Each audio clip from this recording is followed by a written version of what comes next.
It's me again.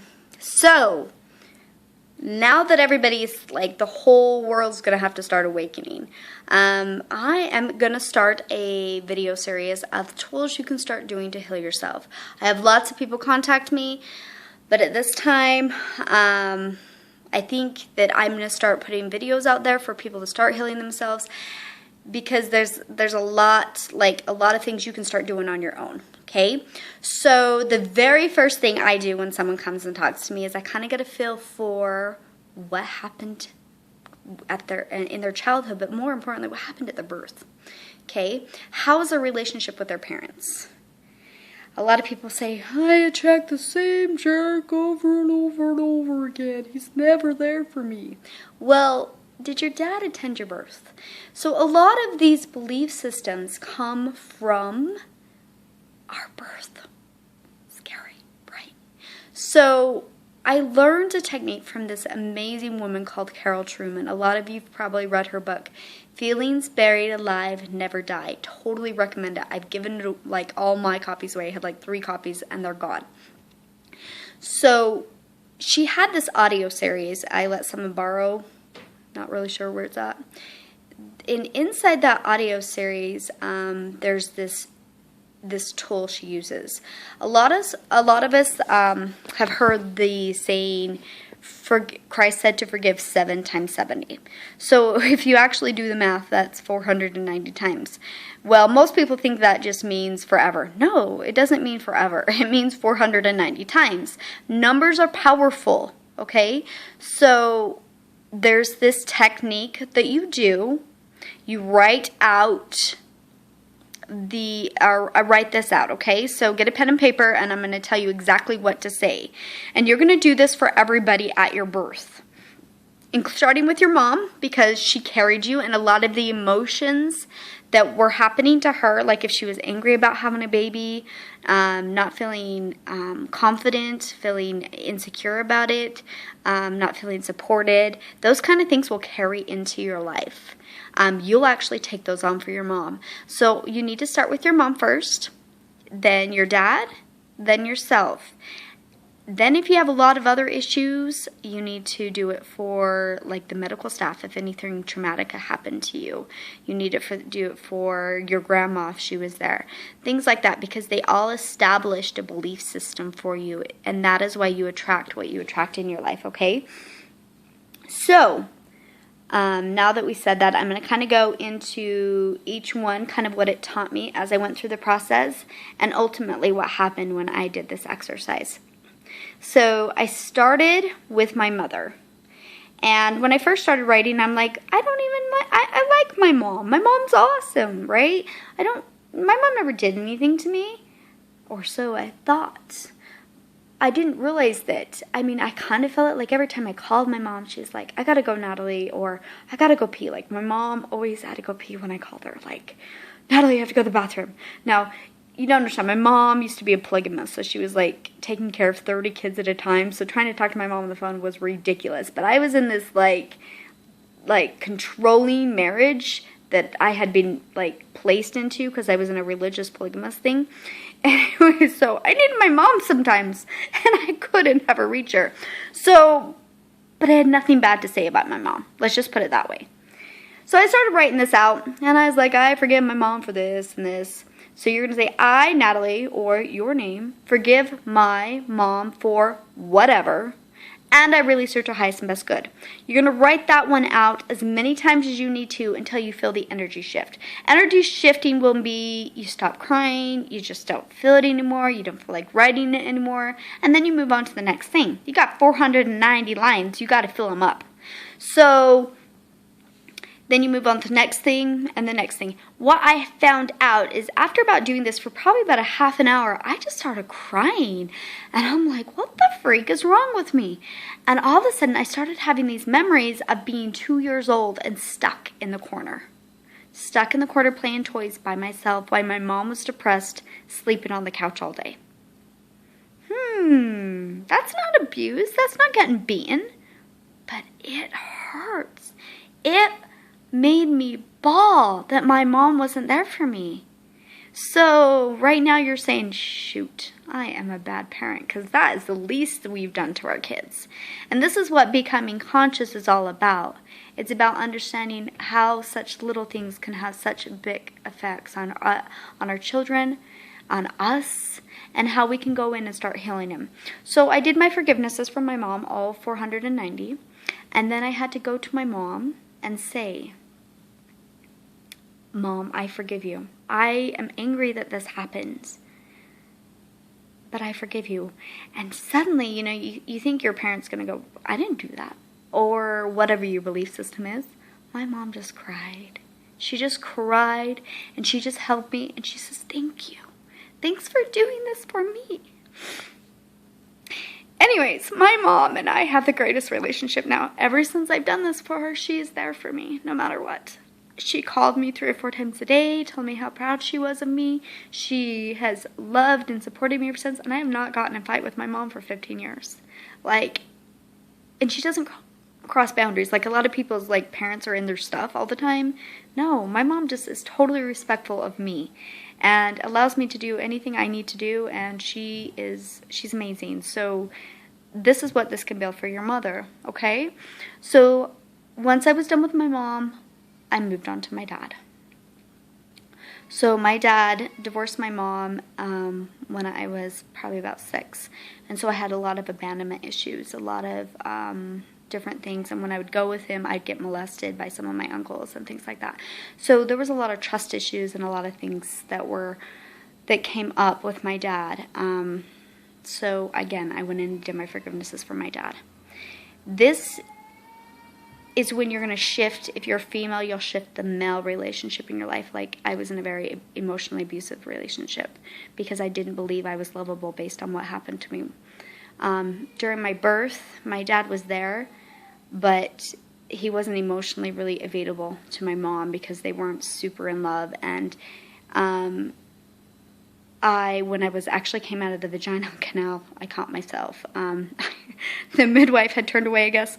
It was funny listening to my dad actually tell my birth story. My mom told me the birth story, and she made me sound like I died, and I was dead for 15 minutes, and I was blue, and I'm a midwife, so I was like, whoa, holy cow. But then my dad tells me, he's like, yeah, you came out, the midwife had turned away, so you kind of shot out by yourself with this water, and you were kind of choking. You were purple. And I was like, yes, purple is a good color. And he's like, but you choked yourself out of it, and you start coughing, you're fine. I'm like, that is what happens, not the whole dead baby for 15-minute thing. So I may have, needed a minute to resuscitate myself, but that's the real birth story. But because of that, I had a lot of issues. Anyways, so long story short, I forgave my dad.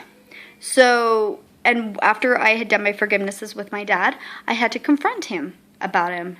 There were some times that he kind of touched me inappropriately, like when I was 12 and we were sleeping. He put his hand up my shirt, and I had a slip on. That's when you know a girl's molested, because she sticks slips in her pants. Yeah, I wore slips and stuffed them down my pants. I know. So, and because I had been molested, I know my dad was asleep, but it made me uncomfortable. So, I had a lot of release work to do with him. Anyways, once I did this, again, my dad cried. And he hugged me, and he told me he was so, so sorry. And now, again, my dad is there for me. Now, he lives in a different state, and he's got other kids and things like that. And so sometimes things still surface, because when I was 8 years old, I would literally sit outside and wait for him to come see me. And sometimes he didn't make his promise because his car would break down or whatever before he was financially secure. So, again, trust issues, but those are for a different time. We'll talk about those later. But at the birth, I went in and forgave my dad 490 times. So what was awesome about this is, guess what happened to me? Ooh, I was suddenly available to be loved, because based on what happened, I didn't believe I was lovable. Now I was ready to be loved. And I was out of my destructive, abusive marriage within a month. Gum, whoop, and into another lovable marriage. I did end up marrying the guy, but that's how fast the relationships can shift, okay? So then I forgave myself. Why would you need to forgive yourself? You're an innocent baby. Well, because you came in and created perceptions that not necessarily were true. Was there really someone there to support me and love me and hold me? Yes. But because I came out and there was no one there, and I fell on the bed, I had this belief that no one loved me, no one wanted me, no one needed me. I was just dumped here, and I felt screwed. I was like, I don't belong here. I didn't leave wherever, the universe, heaven, whatever you want to call for, to come to this place to be dumped on a bed. So anyways, I had to forgive myself for the false belief systems that I had created. So again, when you're forgiving yourself, you're not going to remember anything that happened at your birth. So just start, I forgive myself for saying rude comments about myself, calling my butt fat, whatever it is you need to forgive yourself for, hurting my friend, for cheating on my husband, whatever it is, you need to forgive yourself for, okay? So I did that, and suddenly I had self-confidence. And again, I was out of my marriage within a month. Now, there were some other people this time I didn't feel like I needed to do, like the medical staff and my, I later learned I needed to do this for my papa, which is my papa that raised me when my mom and dad got divorced. So there are other people you do need to forgive, because what you'll do is you'll transition into another relationship that will reflect somebody else that you created love or belief systems with. So when I got married, me and my husband were so in love, but after a few years I started manifesting my mother's relationship with my papa. And so my mom was a plural wife, and she lived in the basement, and she never really was I think people really loved my mom, but they kind of took advantage of her, and they kind of made her feel like she was stupid and not, that she was crazy and all these things. So I had created a relationship where my husband kind of did this to me. And it was like my friends were like, whoa, Nat. He talks down to you. And with all my spiritual stuff and my abilities and stuff, my husband was the one person who just didn't get it. So it was really hard to be who I was. And so I almost had to live a double life, talk all the good, what's the sun like, or this weather, and Natalie doesn't do the shallow stuff. I'm sorry, I just don't. If you talk with me, you'll know this. We dig deep and we figure our crap out. So about a year ago, I decided I'm going to go in and do my forgivenesses for my papa. And it scared me because I moved out of my relationship with my ex so fast that I was like, crap, if I forgive my husband, is our relationship over? And I got kids, and I kind of like the guy, So I'm like, okay, Natalie, just do your forgivenesses for him. So I did do my forgivenesses for it, and you know what? He changed. He started treating me better. Now there's a whole new system going on with him. Everybody who goes is like, Jason's a completely different guy. He is working out, he feels sexy, he's confident, he's funny, he's all these different things. He respects me more. Every once in a while, he'll go back into that mode, and him and I will get into a fight, and then I'll say, okay, Natalie, remember, you forgave this, you forgive yourself for this, you forgive yourself for allowing this, and then I'll switch, it will transition back to him treating me with respect again. So you have to just kind of hold your ground, not revert back. But anyways, so these are the very first things I tell people to start doing so that they can start attracting better relationships. After we can attract better relationships, then we can dive in and start figuring out other things that are going on. So this is my first recommendation to you. Again, everybody at your birth, I do suggest at least your mom, your dad, yourself.